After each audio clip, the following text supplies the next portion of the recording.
ಗುರುಜಿ, ಕಾರ್ಯಕ್ರಮದ ಪ್ರಾರಂಭದಲ್ಲಿ ಜಾತಿ ಕುರಿತಾಗಿ ಹೇಳ್ತಿದ್ರಿ. ಖಂಡಿತ ನೀವು ಹೇಳ್ದಂತೆ ಯಾವ ಭಗವಂತನೂ ಕೂಡ ನೀನ್ ಈ ಜಾತಿ ನೀನ್ ಆ ಜಾತಿ ಅಂತ ಹೇಳ್ತಾ ನಮ್ಮೆಲ್ಲರನ್ನ ಭೂಮಿಗೆ ಬಿಟ್ಟಿಲ್ಲ. ನಾವೇ ಇವೆಲ್ಲವನ್ನ ಸೃಷ್ಟಿ ಮಾಡ್ಕೊಂಡಿದ್ದು. ಇರೋದು ಎರಡೇ ಜಾತಿ ನೀವೇ ಹೇಳ್ತಿರ್ತೀರ, ಒಂದು ಗಂಡು ಇನ್ನೊಂದು ಹೆಣ್ಣು ಅಂತ. ಜೊತೆಗೆ ಶ್ರೀ ರಂಗನಾಥನ ಬಗ್ಗೆ ಹೇಳ್ತಾ ಇದ್ರಿ. ಜಾತಿಗೂ ರಂಗನಾಥನಿಗೂ ಎಲ್ಲಿಯ ಸಂಬಂಧ ಗುರುಜಿ? ಏನಾಗಿದೆ, ಸಾಧಾರಣವಾಗಿ ನವಗ್ರಹಗಳನ್ನ ಒಂದು ಜಾತಿ ವರ್ಗ ಅಂತ ಹೇಳ್ತಾ ಬಂದ್ರು. ಈ ನವಗ್ರಹಗಳಲ್ಲಿ ಜಾತಿ ವರ್ಗಗಳನ್ನ ಹೇಗೆ ಮಾಡಿದ್ರು, ಪಂಗಡಗಳನ್ನ ಮಾಡ್ತಾ ಬಂದ್ರು. ಮೊದಲಾಗಿ ವೇದ ಒಂದಾಗಿರ್ತಕ್ಕಂಥದ್ದು 4 ವೇದಗಳಾಗಿ ಮಾಡಿದ್ರು. 4 ವೇದಗಳನ್ನ ಏನು ಮಾಡಿದ್ರು, ನೀನು ಬ್ರಾಹ್ಮಣ, ನೀನು ಕ್ಷತ್ರಿಯ, ನೀನು ಶೂದ್ರ ಅಂತ ಹೇಳಿ ಈ ರೀತಿಯಾಗಿ ಪಂಗಡಗಳ ಮಾಡ್ತಾ ಕೊನೆಯದಾಗಿ ನೀನು ವೈಶ್ಯ ಅಂತಂದ್ರು. ಅಂದರೆ ಏನು, ಶೆಟ್ರು ಅಂತ. ಸಾಧಾರಣವಾಗಿ ಈ ರೀತಿ ನಾವು ಮಾಡ್ಕೊತಾ ಬಂದಾಗ ಅದನ್ನು ಸರಿ ತಿದ್ದುಪಡಿಸ್ಕೊಂಡೇ ಇಲ್ಲ. ಅದರಲ್ಲಿ 4 ವರ್ಗಗಳು ಏನು ಮಾಡಿದ್ರು, ದೇವರ ಪೂಜೆ ಪುನಸ್ಕಾರಕ್ಕೆ ವೇದ ಒಂದಾಗಿರ್ತಕ್ಕಂಥ 4 ವೇದಗಳಾದರೆ ಇವರೇನಾದರೂ ಸಹಾಯ ಮಾಡ್ತಾರಾ ಅಂದರೆ, ಬ್ರಾಹ್ಮಣರೆಲ್ಲ ದೇವಸ್ಥಾನಕ್ಕೆ ಪೂಜೆ ಪುನಸ್ಕಾರವನ್ನು ಮಾಡ್ಬೋದು.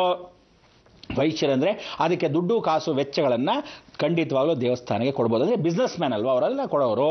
ರಕ್ಷಣೆ ಬೇಕು ಆ ದೇವಸ್ಥಾನಕ್ಕೆ, ಒಂದು ಆಡಂಬರಕ್ಕೆ, ಅಲ್ಲಿರ್ತಕ್ಕಂಥ ದುಡ್ಡು ಖಜಾನೆಗೆ ಒಂದು ರಕ್ಷಣೆ ಬೇಕು. ಆಯಿತು, ರಕ್ಷಣೆ ಕೊಡ್ತಾರೆ. ಯಾರು ಕೊಡ್ತಾರೆ? ಕ್ಷತ್ರಿಯರು ಕೊಡ್ತಾರೆ. ಕಷ್ಟಪಟ್ಟು ದುಡಿಯೋರು ಬೇಕು. ಸರಿ ಆಯಿತು, ಶೂದ್ರ ವರ್ಗಗಳು ಅಂತ. ಸರಿ, ದೇವಸ್ಥಾನದಲ್ಲಿ ಸೇರಿಸದೇ ಇರತಕ್ಕಂಥ ಈ ವರ್ಗದಲ್ಲಿ ನವಗ್ರಹಗಳು ಹುಟ್ಕೊಂತು. ಈ ನವಗ್ರಹಗಳು ಹುಟ್ಕೊಂಡಾಗ ಒಂದೊಂದು ಜಾತಿ ವರ್ಗಗಳು ಆಗ್ತಾ ಹೋದ್ರು. ಏನು ಮಾಡಿದ್ರು, ನಮ ಸೂರ್ಯಾಯ ಚಂದ್ರಾಯ ಮಂಗಳಾಯ ಬುಧಾಯ ಚ ಗುರು ಶುಕ್ರ ಶನಿ ರಾಹುವೇ ಕೇತುವೆ ನಮಃ ಅಂದ್ರು. ರಾವಿ ಅಂತಕ್ಕಂಥವನು ಏನು ಮಾಡ್ತಾನೆ, ಸೂರ್ಯ, ಆದರೆ ಕ್ಷತ್ರಿಯ ಧರ್ಮದವನು. ಸರಿ, ಸೂರ್ಯಕಾಂತಿ ಕ್ಷತ್ರಿಯ ಧರ್ಮ, ರಾಮಚಂದ್ರನು. ರಾಮ ಅಂತ ಹೇಳಿದಾಗ ಎಲ್ಲ ಕ್ಷತ್ರಿಯ ಧರ್ಮದವರಲ್ಲಿ ಇರ್ತಕ್ಕಂಥವರೆಲ್ಲ ಮಹಾರಾಜರೆಲ್ಲ ವಿಶೇಷವಾಗಿ ಮೊದಲನೇ ಸ್ಥಾನ ಹಂಗೆ ಶುರು ಮಾಡ್ಕೊಂಬಿಟ್ರು. ಇವ್ರು ಹೇಳ್ದೆ ಅವರೇ ಸ್ಥಾನಮಾನ ಗೌರವ ಅಂತ ಕಲ್ಪಿಸ್ಕೊತಾ ಬಂದರು. ಈ ಗ್ರಹಗಳು ಎಲ್ಲಿದ್ವು ಅಂದರೆ, ನವಗ್ರಹಗಳೆಲ್ಲ ವಿಷ್ಣು ಪಾದದಡಿ ಇರ್ತಾನಂತೆ. ವಿಷ್ಣು ತಾನು ಪಾದದಡಿ ತುಳಿದಿಟ್ಕೊಂಡ್ಬಿಟ್ಟಿರ್ತಾನೆ ನವಗ್ರಹಗಳನ್ನ. ಈ ರೀತಿ ಮಾಡ್ಕೊಂಡಾಗ ಚಂದ್ರವಂಶಸ್ಥ್ಯ ಅಂತಕ್ಕಂಥವ್ನು ಯಾರು ಪೂಜೆ ಮಾಡೋದು? ಆ ಚಂದ್ರನಿಗೆ ಯಾರಿಗೂ ಅಂದರೆ ಎಲ್ಲರೂ ಬಿಸ್ನೆಸ್ ಮ್ಯಾಗ್ನೆಟ್ಸ್ ಆಗಿರ್ತಕ್ಕಂಥವ್ರು ಚಂದ್ರವಂಶಸ್ಥರು. ಮನೋಕಾರಕಸ್ಯ ಅಂದರೆ ಒಂದನ್ನು 2 ಮಾಡ್ತಕ್ಕಂಥವ್ರು, 2 ದ್ವಿತೀಯ ಕಲತ್ರ, ಅದಕ್ಕೆ ಒಂದನ್ನು 2 ಮಾಡ್ತಕ್ಕಂಥವ್ರು ಬಿಸ್ನೆಸ್ ಮ್ಯಾನ್. ಸೊ ಇವ್ರನ್ನೆಲ್ಲ ಚಂದ್ರವಂಶಸ್ಥರು. ಅಂದರೆ ಬಿಸ್ನೆಸ್ ಆಗಿ ಯಾರ್ಯಾರು ಮಾಡ್ತಾ ಇರ್ತಾರೆ ಅವರೆಲ್ಲ ವ್ಯವಹಾರಿಕವಾಗಿ ಮಾಡ್ತಕ್ಕಂಥ ಚಂದ್ರವಂಶಸ್ಥರು ಅಂದರು. ಸರಿ ಆಯಿತು, 3ನೇ ವಂಶಸ್ಥರು. 3ನೇದಾಗಿ ಯಾವ ಕಾಲಕ್ಕೂ ಮುಕ್ಕಣ್ಣ ಅಂತ ಕರೀತಾರೆ. ಮುಕ್ಕಣ್ಣನಾಗಿರ್ತಕ್ಕಂಥವನಿಗೆ ಮೋಕ್ಷವನ್ನು ಮಾತ್ರ ಕೇಳ್ತಾನೆ ಅಂತ. ನೀವು ನೋಡ್ತಿರೋ ಬಿಡ್ತಿರೋ, ನಂಬ್ತಿರೋ ಬಿಡ್ತಿರೋ, ತಿನ್ನೋರೆಲ್ಲ ಇವತ್ತಿನ ದಿವಸ ಜಗತ್ತಲ್ಲಿ ಎಲ್ಲರೂ ಬಿಟ್ಟಿದ್ದಾರೆ. ಬಹಳ ಜನ ಬಿಟ್ಟಿದ್ದಾರೆ, 80% ಬಿಟ್ಟಿದ್ದಾರೆ. ತಿಂದೇ ಇದ್ದವರು ರುಚಿ ಹೆಂಗಿರುತ್ತೆ ನೋಡೋಣ ಕಣ ಅಂತ ಫ್ರೆಂಡ್ಶಿಪ್ಪಲ್ಲಿ ಹೋಗಿರ್ತಾರೆ. ಬೇರೆ ಊರಲ್ಲಿ ಇರ್ತಾನೆ, ವಿಧಿ ಏನು ಮಾಡ್ತಾನೆ, ಅಲ್ಲಿ ಯಾವುದೋ ಸಿಗಲ್ಲ, ಸಿಗದೇ ಇರೋ ಅಡಿಕ್ಷನ್ ಆಗೋದು. ಸರಿ ಆಯ್ತು, ಸ್ವಲ್ಪ ತಿನ್ನೋಣ ಅಂತ. ಸರ್ ನಾನು ತಿಂತಾ ಇದ್ದೀನಿ, ನನ್ನ ಹೆಂಡತಿ ಮದುವೆ ಆಗಿದೆ. ಸರಿ, ಅವಳು ಹೆಂಗಿದೆ ರೀ, ಚೆನ್ನಾಗಿದೆ. ಸರಿ ಆಯಿತು, ನಾನು ಚೇರ್ಸ್ ಅಂದಾಗ ಹೆಂಡತಿ ಚೇರ್ಸ್, ಯಾರ್ದೋ ಬೇರೆ ಅವಳು ಚೇರ್ಸ್ ಅಂದ್ಬೋದು, ಹೆಂಡತಿ ಚೇರ್ಸ್, ಓಕೆ ಚೇರ್ಸ್ ಅಂತ ಅವಳು ಕುಡಿಯೋಕ್ಕೆ ಚಿನ್ನಕ್ಕೆ ಶುರು ಮಾಡಿಬಿಟ್ಲು. ಸರಿ, ಇವರಿಬ್ಬರು ತಿಂತಾರಲ್ಲ ಅಂತ ಹೇಳಿ ಆ ಮಕ್ಕಳು, ಅಪ್ಪ ಅದೇನಪ್ಪ ಅಂದರೆ ಚೀಚಿ ಪಾಚಿ ಅಂದ್ಕೊಂಡು ಅವ್ರಿಗೂ ತಿಂದ್ಬಿಟ್ರು. ಹೀಗೆ ಜೀವನ ಪರ್ಯಂತ ಪ್ರತಿಯೊಬ್ಬ ಮನುಷ್ಯ ಕಲಬೆರಕೆ ಆಗ್ತಾ ಹೋದ್ನೆ ಹೊರತು ಒಂದು ವರ್ಗಕ್ಕೆ, ಒಂದು ಸ್ಥೀಮಿತಕ್ಕೆ ಇಲ್ಲವೇ ಇಲ್ಲ. ಆಗ ಏನು ಮಾಡಿದ್ರು, ಮೋಕ್ಷವನ್ನು ಕೇಳಿರ್ತಕ್ಕಂಥ 3ನೇ ವರ್ಗದವರಲ್ಲಿ ಯಾರೋ ಗುರು. ಆ ಗುರು ಬಂದು ಬ್ರಾಹ್ಮಣ. ಯಾವತ್ತೂ ಬೋಧವನ್ನು ಮಾಡ್ತಕ್ಕಂಥವನು. ಯಾವತ್ತೂ ಕಾಮ, ಕ್ರೋಧ, ಲೋಭ, ಮೋಹ, ಮದ, ಮಾತ್ಸರ್ಯ, ಅರಿಷಡ್ಗಳನ್ನು ಕಂಟ್ರೋಲ್ ಇಟ್ಕೊಂಡು. ಯಾಕಂದರೆ ಅವನು ಯಾವ ಕಾಲಕ್ಕೂ ಅಂತ ತಿಳ್ಕೊಳ್ಳಿ, ಬೆಳ್ಳುಳ್ಳಿ ತಿನ್ನಲ್ಲ, ಈರುಳ್ಳಿ ತಿನ್ನಲ್ಲ, ವೈರಾಗ್ಯ ಜಾಸ್ತಿ. ಯಾಕೆ? ಅವನಿಗೂ ಉಪ್ಪು ಖಾರ ಎಲ್ಲ ಇರಲ್ವೇ, ಅವನಿಗೂ ಯಾವ ಕಾಲಕ್ಕೆ ಕಷ್ಟ ಇರಲ್ವೇ, ಅಥವಾ ಅವನಿಗೂ ಇರ್ತಕ್ಕಂಥ ಆಸೆಗಳಿರಲ್ವಾ ಅನ್ನೋದು ಗೊತ್ತಿಲ್ಲ ಪಾಪ ಇವ್ರುಗಳಿಗೆ. ಹಾಗೆ ಅಂತ ಇವರೇ ಕನ್ಸಿಡರ್ ಮಾಡ್ಕೊಂಡ್ಬಿಟ್ರೆ ಬಂದರು. ಸರಿ, 4ನೇ ತತ್ವದಲ್ಲಿ ರಾಹು ತತ್ವ. ಅಂದರೆ ಆ ರಾಹು ತತ್ವದವನು ಕಾಡಲ್ಲಿರ್ತಕ್ಕಂಥ ಪ್ರಾಣಿಯಿಂದ ಹಿಡಿದು ಪಟ್ಟಣದಲ್ಲಿರ್ತಕ್ಕಂಥ ಜನಗಳವರೆಗೂ ಎಲ್ಲರೂ ತಿಂದುಬಿಡ್ತಾನೆ ಅಂತ. ಸೊ ಇದು ಯಾವ ವರ್ಗ ಗೊತ್ತಿಲ್ಲ. ಸರಿ, ಇದಕ್ಕೆ ಪಕ್ಕದಲ್ಲಿಟ್ಟಿರೋಣ. ಆ ವರ್ಗದವನು ಇಡೀ ಜಗತ್ತಿನಲ್ಲಿ ಜಾತಿಯನ್ನೇ ಇಲ್ಲದಿದ್ದವನು ಕಾಡು ಮನುಷ್ಯ ಅಂತ ಇಟ್ಟರು. ಆ ಕಾಡು ಮನುಷ್ಯ ಕಾಡಲ್ಲೇ ವಾಸವಾಗಿರ್ತಾನೆ. ಸರಿ ಆಯಿತು, ಅವನು ಬೇಡರಾಗಿರ್ತಕ್ಕಂಥವನು. ಆ ಬೇಡ್ರ ಕಣ್ಣಪ್ಪನಾಗಿರ್ತಕ್ಕಂಥ ಸಮಯದಲ್ಲಿ ರಾಹು ತತ್ವದಲ್ಲಿ ಈಶ್ವರನ ಅಂಶದಲ್ಲಿ ಚತುರ್ಮುಖ ಬ್ರಹ್ಮನ ಆಶೀರ್ವಾದದಿಂದ ಹುಟ್ಟಿರ್ತಕ್ಕಂಥವನು ಅಂತ ಇಟ್ಟರು. ಅದಕ್ಕೆ ಇವತ್ತು ಕಾಳಸ್ತಿಯಲ್ಲಿ ಆ ಚತುರ್ಮುಖ ಬ್ರಹ್ಮನ ಮುಖಾಂತರ ಹುಟ್ಟಿರ್ತಕ್ಕಂಥ ಈ ಕಾಡು ಮನುಷ್ಯನ ವಿಶೇಷವಾಗಿರ್ತಕ್ಕಂಥ ಏನು ಮಾಡ್ದ, ಈಶ್ವರನಿಗೆ ಅರ್ಪಿಸಕ್ಕೆ ಮೊದಲು ತಾನು ತಿಂದು ನೋಡಿ ಆ ರುಚಿಯನ್ನು ಅರ್ಪಿಸ್ತಾ ಇದ್ದ. ಅಂದರೆ ಭಕ್ತಿ ಭಾವನೆ ಹೆಚ್ಚಾಗಿರ್ತಕ್ಕಂಥ ಇದ್ರೂ ಸಹ ಅದು ಕಾಡು ಜನ ಅಂತ ಹೇಳಿಟ್ಬಿಟ್ರು. ಕಾಡು ಜನಕ್ಕೆ ಇವತ್ತಿನ ಸಹ ನಾಡಲ್ಲೇ ಇದ್ದಾರೆ, ಎಷ್ಟೋ ಜನ ಇದ್ದಾರೆ, ಗೊತ್ತಿಲ್ಲ. ಆದರೆ ಆ ಜಾತಿ ಯಾವುದು ಅಂತಲೇ ಯಾರೋ ಗೊತ್ತಿಲ್ಲ, ಕ್ವಶನ್ ಮಾರ್ಕ್.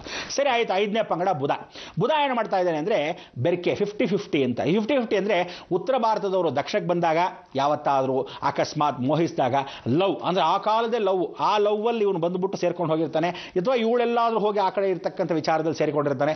ಹೀಗೆ ಎರಡೂ ಬೆರಕೆ ಸಂಸಾರವಾಗಿರ್ತಕ್ಕಂಥ ಸಮಯದಲ್ಲಿ ಆ ಕಾಲದ ಲವ್ ಮ್ಯಾರೇಜ್ ಅಂದರೆ ಈ ಕಾಲದಲ್ಲ, ಈ ಕಾಲ ಸಿಕ್ಕಾಪಟ್ಟೆ ಹೋಗಿದೆ ಬಿಡಿ. ಆ ಕಾಲದಲ್ಲಿ ಒಂದೋ ಎರಡೋ ಅಂತ ವಿದೇಶದಲ್ಲಿ ಯಾರೂ ಸಿಕ್ಕಿಲ್ಲ. ಸರಿ ಆಯಿತು, ತ್ಯಾಗ ಮಾಡಿ ಕಟ್ಕೊಂಡು ಹೋಗ್ಬಿಡು ಅಂತ ಕಟ್ಕೊಂಡು ಹೋಗಿತ್ತಾಯಿತು. ಈ ಥರದ ಒಂದು ಸಂಸಾರದಲ್ಲಿ ಹುಟ್ಟಿರ್ತಕ್ಕಂಥ ಒಂದು ಕೂಸು ಏನಾದರೂ ಇದ್ದರೆ ಇದು ಒಂದು ವರ್ಗ. ಯಾವ ವರ್ಗಕ್ಕೆ ಸೇರಿಸ್ತೀರಾ? ಇವನು ಈ ಕಡೆ ಕ್ರಿಶ್ಚಿಯನ್, ಆ ಕಡೆ ಮುಸ್ಲಿಂ ಕಟ್ಕೊಂಡ, ಅಥವಾ ಅವನು ಮುಸ್ಲಿಂ ಇವನು ಕ್ರಿಶ್ಚಿಯನ್ ಕಟ್ಕೊಂಡ, ಅಥವಾ ಹಿಂದೂ ಅವನು ಮುಸ್ಲಿಂ ಕಟ್ಕೊಂಡ, ಅಥವಾ ಕ್ರಿಶ್ಚಿಯನ್ ಕಟ್ಕೊಂಡ. ಹೀಗೆ ಆದಾಗ ಅದನ್ನು ಯಾವ ಜಾತಿ ಅಂತ ಹೇಳ್ತೀರಾ? ಹುಡುಗ ಜಾತಿ ತಪ್ಪ, ತಂದೆ ಜಾತಿ ತಪ್ಪ, ತಾಯಿ ಜಾತಿ ತಪ್ಪ? ಇಲ್ಲಿ ಜಾತಿ ವರ್ಗ ಎಷ್ಟಾಗೋಯ್ತು? ಇನ್ನೊಂದಷ್ಟು ಬೆರಕೆ 3 ಆಗೋಯ್ತು. ಅಂದರೆ 2 face of a single coin, 3 face of single coin ಆಗೋಯ್ತು. ಪಾಪ ಹುಡುಗ ಅಮ್ಮನ ಕಡೆ ಹೋಗೋದ, ಅಪ್ಪನ ಕಡೆ. What is your mother tongue ಅಂದರೆ ನಾನು ಈ ಥರ ಅಂತ.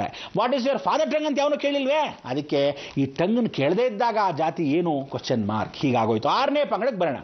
ಚತುಷ್ಷಷ್ಟಿ ಕೋಟಿ ಜನಸೇವಿತ ಅಂದರೆ 6ನೇದು ಬಂದು ಯಾವತ್ತು ಷಟ್ಕುಕ್ಷಿ ಗಾಯತ್ರಿ. 6ನೇದು ಬಂದು ಶುಕ್ರ, ಅಲಂಕಾರ ಪ್ರಿಯ. ಅಲಂಕಾರ ಪ್ರಿಯ ಯಾರು ಅಂದರೆ ಅವನಿಗೆ ಯಾವ ಜಾತಿ ಅಂತ ಹೇಳ್ತೀರಾ? ಅವನು ವೈಶ್ಯಾವಾಟಕ್ಕೆ ಹೋಗ್ತಾನೆ. ಒಬ್ಬ ವ್ಯಕ್ತಿ ಮಹಾರಾಜರಿಂದ ಹಿಡಿದು ಕೆಳಗಿನ ವರ್ಗದವರೆಗೂ ಕೋಟ್ಯಾಧೀಶ್ವರನವರೆಗೂ ಅವನು ವೈಶ್ಯಾವಾಟಕ್ಕೆ ಹೋಗಿರ್ತಾನೆ. ದುಡ್ಡು ಕೊಟ್ಟು ಸಂಬಂಧ ಬೆಳೆಸ್ಕೊಂಡಿರ್ತಾನೆ. ಈ ಸಂಬಂಧ ಅಕಸ್ಮಾತ್ ಎಲ್ಲೋ ಲೋಪದೋಷವಾಗಿ ಅಲ್ಲೂ ಒಂದು ಮಗು ಆಗೋಯ್ತು. ಆಗ ಈ ಊರಲ್ಲೊಂದು, ಆ ಊರಲ್ಲೊಂದು, ಮತ್ತೊಂದು ಊರಲ್ಲೊಂದು, ಇನ್ನೊಂದು ಊರಲ್ಲೊಂದು ಕಟ್ಕೊಂಡವನು ಇಬ್ಬರಾದರೆ ಇಟ್ಕೊಂಡು 4 ಜನ ಆಗ್ಬಿಟ್ರೆ ಯಾವ ಜಾತಿ ಅಂತ ಹೇಳ್ತೀರಾ? ಸೊ ಎಲ್ಲರಿಗೂ ಮಕ್ಕಳು ಹುಟ್ಟಿದಾಗ ಎಲ್ಲರಿಗೂ ಇವನೇ ಅಪ್ಪ ಆದಾಗ ಆ ಜಾತಿ ಎಲ್ಲಿ ಹೋಯ್ತು? ಅದಕ್ಕೆ ಷಟ್ಕುಕ್ಷಿ ಗಾಯತ್ರಿ ಸ್ವರೂಪ ಅಂತ 6 ದಿಕ್ಕಲ್ಲಿರ್ತಕ್ಕಂಥ ಜಾತಿ ವರ್ಗನ ಯಾರು ಅಂತ ಹೇಳಿದ್ರು. ಇಲ್ಲೂ ಕ್ವಶನ್ ಮಾರ್ಕ್. ಆದ್ರಿಂದ ಮೊದಲನೇ 3 ಸ್ಥಾನಗಳಿಗೆ ಮಾತ್ರ ಜಾತಿ ವರ್ಗಗಳು ಸ್ವಲ್ಪ ಮಟ್ಟಿಗೆ ಗೊತ್ತಾಯ್ತೆ ಹೊರತು ತದನಂತರ ಗ್ರಹಗಳಿಗೆ ಗೊತ್ತಾಗ್ದೇನೆ ಹೋಯ್ತು. ಸರಿ, 7ನೇ ಜಾತಿಗೆ ಬರೋಣ ಅಂತ ಹೇಳ್ತಾರೆ.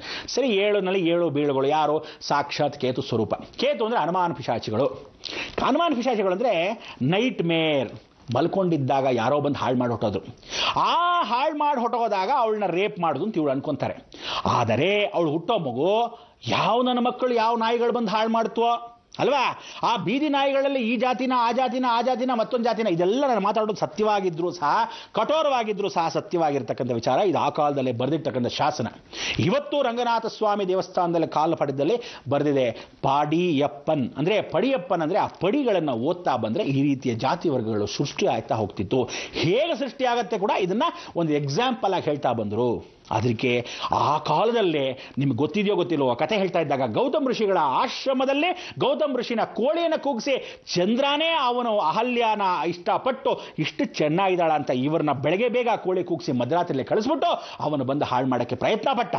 ಅಕಸ್ಮಾತ್ ಆವತ್ತಿನ ದಿವಸ ಹುಟ್ಟಿದ್ದರೆ ಮಗು ಏನಾಗ್ತಿತ್ತು ಅಂದರೆ ಈ ಥರ ದೇವಾನುದೇವತೆ ಋಷಿಗಳಲ್ಲೂ ನಡೆದಿರ್ತಕ್ಕಂಥ ಕಥೆಗಳನ್ನು ಮನುಷ್ಯರು ಹೀಗೆ ಮುಂದೆ ದಿನಗಳಲ್ಲಿ ಹುಟ್ಟುತ್ತಾರೆ ಅನ್ನೋದೇ ಕೇತು ಅನುಮಾನ ಪಿಶಾಚಿ. ಅಂದರೆ ಕತ್ತಲಲ್ಲಿ ಹುಟ್ಟಿರ್ತಕ್ಕಂಥ ಪಿಶಾಚಿಗಳು, ಯಾವ ಕಾಲಕ್ಕೂ ಗುಪ್ತವಾಗಿ ಹುಟ್ಟತಕ್ಕಂಥ ಪಿಶಾಚಿಗಳು. ಗೊತ್ತೇ ಇಲ್ಲದೆ ನೀವು ಇವತ್ತಿನ ದಿವಸ ಏನು ಟೆಸ್ಟ್ ಟ್ಯೂಬ್ ಬೇಬಿ ಅಂತೀರಾ? ಎಷ್ಟು ಜನಕ್ಕೆ ಮಕ್ಕಳು ಇವತ್ತಿನ ದಿವಸ ವಿದೇಶದಲ್ಲಿ ಸ್ವಂತನ, ಬಾಡಿಗೆನ, ಯಾರ್ದೋ ಏನೋ ಒಂದು ಗೊತ್ತಾಗದೇ ಇರ್ತಕ್ಕಂಥ ನಿಗೂಢ ರಹಸ್ಯ. ಇದು ಕೂಡ ಸತ್ಯನೇ. ಅದಾದ ಮೇಲೆ ಹುಟ್ಟಿರ್ತಕ್ಕಂಥ ಶನೇಶ್ಚರ. ಆ ಶನೇಶ್ಚರದ ಒಂದು ಮಾತ್ರ ಸ್ಥಿರವಾಗಿರ್ತಕ್ಕಂಥ ಜಾತಿ ವರ್ಗ. ಅದ್ಯಾವುದು ಎತ್ತ ಅಂತ ಮಾತಾಡೋಣ. ಕಾಯ್ತಾರಿಗೋ ಬಂದೆ.